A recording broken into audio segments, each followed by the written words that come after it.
আসসালামু আলাইকুম সবাইকে, আমাদের নতুন আরও একটি ভ্লগে সবাইকে স্বাগত।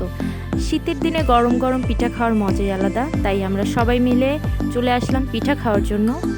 রাস্তায় ফুচকা ও ঝালমুড়ির দোকান দেখে লোভ সামলাতে না পেরে চলে আসলাম ফুচকা ও ঝালমুড়ি খেতে। মামার দোকান থেকে এর আগেও আমরা ফুচকা ও ঝালমুড়ি খেয়েছি। মামার ফুচকা ও ঝালমুড়ি খুবই মজা, তাই আমরা সবসময় এখান থেকেই খাই। তো দেখুন, মামা আমাদের জন্য ফুচকা রেডি করছে।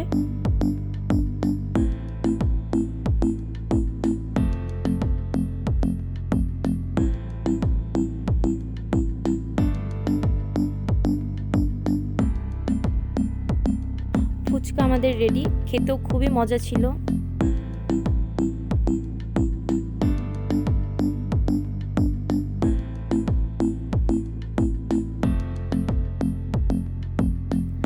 তো মামা এবার আমাদের ঝালমুড়ি বানাচ্ছে। তাকে আগেই বলে রেখেছিলাম বেশি করে ঝাল দিতে। আসলে ঝালমুড়ি ঝাল না হলে খেতে মজা লাগে না। এবার মামা আমাদের সবাইকে ঝালমুড়ি দিচ্ছে। সবার কাছেই খুবই মজা লেগেছে ঝালমুড়িটা।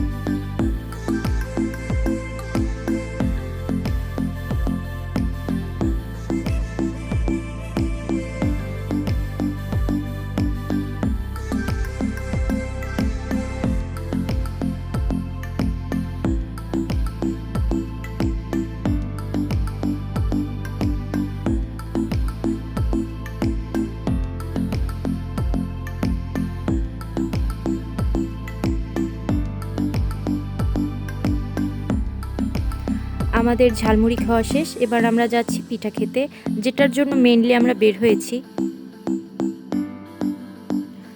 ঝালমুড়ির দোকান থেকে কিছুটা সামনে গেলেই পিঠার দোকান।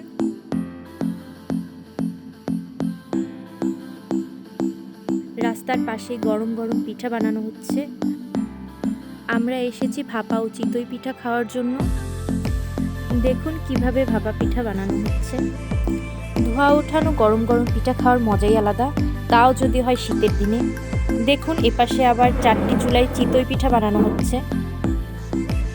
আমরা বেশ কয়েকটি পিঠার অর্ডার করেছি, তো সেগুলো এখানে বানানো হচ্ছে। আমাদের গরম গরম ধোয়া ওঠানো ভাপা পিঠা চলে এসেছে। চিতই পিঠা খাওয়ার জন্য বিভিন্ন রকমের ভর্তার আইটেম করা হয়েছে। যার যেটা খুশি এখান থেকে সে নিয়ে খেতে পারবে। আমার ভাই এখান থেকে সব আইটেম থেকে একটু একটু করেই ভর্তা নিয়ে নিচ্ছে। গরম গরম চিতই পিঠাও চলে এসেছে, এবার খাবার পালা।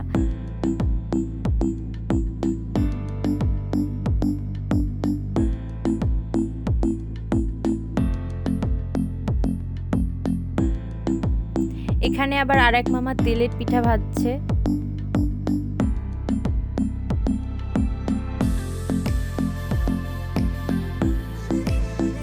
আমাদের পিঠা খাওয়া অলমোস্ট কমপ্লিট। এবার বাসায় নিয়ে যাওয়ার জন্য বেশ কয়েকটি চিতই পিঠা আবার অর্ডার করেছি, সেগুলোই এখন আবার ভেজে দিচ্ছে। দেখুন আমরা বেশ কয়েকটি পিঠা নিয়ে নিয়েছি, এবার আমরা বাসায় যাব। তো আমাদের ভিডিওটি কেমন লেগেছে অবশ্যই জানাবেন। দেখা হবে পরবর্তী কোনো ব্লগে। সবাই ভালো থাকবেন। আল্লাহ হাফেজ।